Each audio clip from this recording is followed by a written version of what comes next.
오늘의 큐티 말씀은 디모데전서 3장 1절부터 7절입니다. 제목 감독을 세우라. 먼저 앞뒤 문맥을 살펴보겠습니다. 에베소 교회에 많은 어려움이 닥쳤습니다.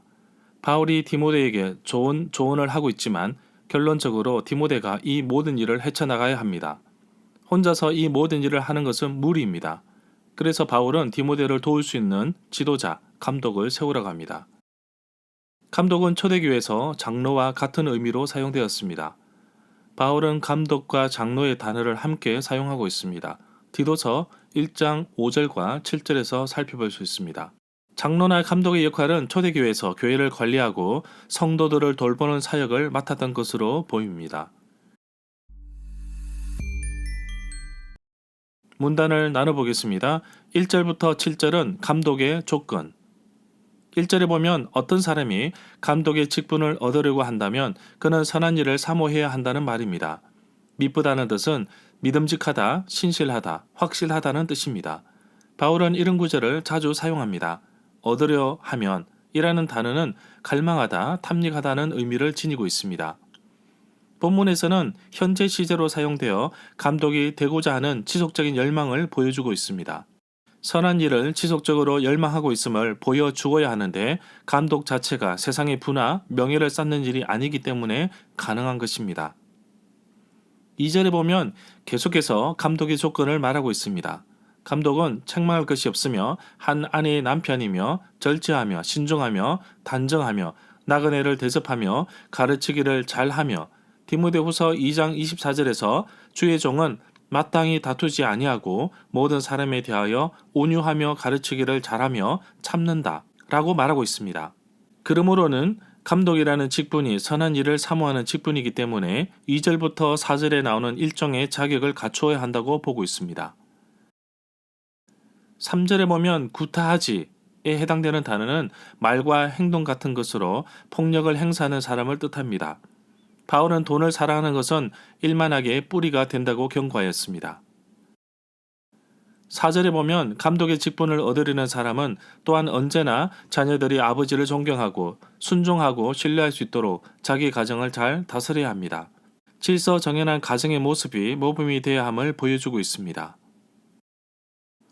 5절에 보면 자기 가정을 다스릴 줄 모르는 사람이 어떻게 하나님의 교회를 돌볼 수 있겠습니까? 수사 의무문으로 되어 있는 5절은 개역 한글 성경과 한글 개역 개정 성경 모두 괄호로 묶여 있습니다. 5절은 3절의 부연 설명으로 봅니다. 그래서 어떤 사본에서는 괄호 자체가 없습니다. 바울은 이 구절에서 자기 집과 하나님의 교회를 동등한 위치에 두고서 가정에서 본이 되지 못한다면서 감독으로서 자격을 얻지 못함을 말하고 있습니다. 거꾸로 해석하면 감독은 교회를 돌볼 만큼 가정도 다스릴 수 있어야 하며 작은 일에 충성하지 못한다면 큰 일도 충성하지 못한다는 결론에 이르게 됩니다. 6절에 보면 감독의 직분을 얻으려는 사람을 세울 때에 새로 입교한 사람은 안 된다고 합니다. 그렇게 하면 그가 교만해져서 마귀를 정죄하는 그 정죄에 빠질까 한다고 경고하고 있습니다. 새로 입교한 사람은 곧 믿은 지 얼마 되지 않는 사람을 말합니다.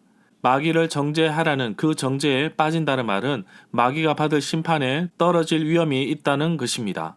너무 교만해져서 마귀가 그랬던 것처럼 벌을 받게 될지도 모른다는 말입니다. 교만하여져서에 해당되는 단어는 연기를 피우다, 안개를 끼게 하다는 뜻을 가지고 있습니다. 교만과 자만의 연기를 피우게 하는 것을 말합니다. 7절에 보면 감독은 또한 교회 밖의 사람들에게도 선한 증거, 좋은 평판을 받는 사람이어야 합니다. 그래야 그가 비방을 받지 않으며 마귀의 올무에 빠지지 않을 것입니다. 외인은 교회 밖의 사람을 뜻합니다. 결국 세상 사람들에게 의해 감독은 평가되어지고 판결의 기준이 되어야 함을 강조합니다. 절마다 상세한 설명과 구절 해석, 핵심 내용과 중심 줄거리는 네이버 블로그에 올려져 있습니다. 내게 주시는 교훈입니다. 누구든지 감독이 되기를 원할 수 있으나 그 조건에 의하여 여과 과정을 거칩니다. 많은 조건이 있지만 특별히 지혜롭고 절제할 줄 알며 남으로부터 존경을 받는 부분에서 많은 도전을 받습니다. 오늘날 많은 사람들은 물질과 명예와 권력으로부터 절제하지 못하고 무너지는 모습을 쉽게 볼 수 있습니다.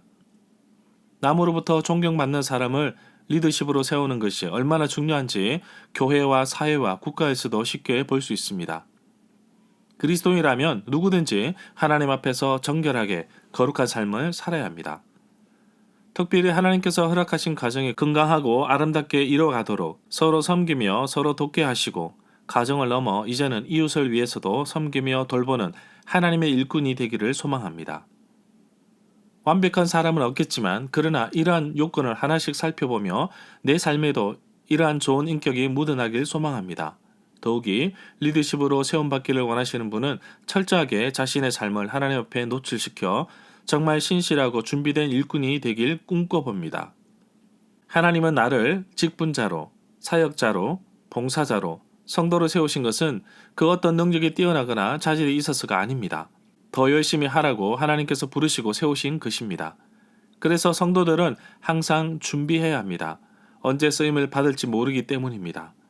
하나님께서 쓰시기에 정말 준비된 일꾼으로 성장하기 위해 날마다 말씀과 기도 가운데 살아가기를 간절히 소망합니다.